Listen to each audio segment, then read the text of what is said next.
Bu arada Azərbaycanın prioriteti nədir bu platformada? Yəni masaya nəyi qoyacağıq? Qaldıracağımız məsələlər olacaq sizcə?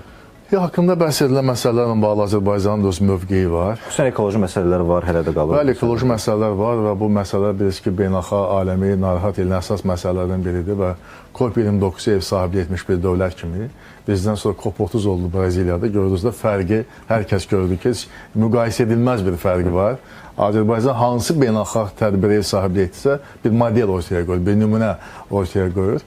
Bu nöqteyi nəzərdən bəli, xüsusilə ekologiya məsələlərlə bağlı müzakirələrdə bizim öz sözümüz var, mövqeyimiz var. Biz bu təkcə nəzəri fikirlər deyil, biz praktiki öz rolumuzu oynamışıq. Eyni zamanda Rusiya-Ukrayna müharibəsi ilə bağlı Azərbaycanın konkret mövqeyi var ki, biz ərazi bütövlüyü və suverenlik məsələlərinə, sərhədlərin toxunulmazlıq məsələlərinə bizim prinsipial mövqeyimiz var. Bu dəyişməz mövqeyidir. Bu beynəlxalq hüququn çox mühüm bir prinsipinə hörmətimizdən irəli gəlir. Burada bizim şəxsi dövlət olaraq bir marağımız yoxdur ki, biz hansısa münaqişə tərəfində hər hansı birinin simpatiyamızı ifadə edirik. Belə bir şey yoxdur. Biz beynəlxalq hüquqa hörmətimizi ifadə edirik və kim onu pozursa biz onun yanında deyilik. Biz yəni haqqın, ədalətin yanındayıq və yanaşmamız da belədir.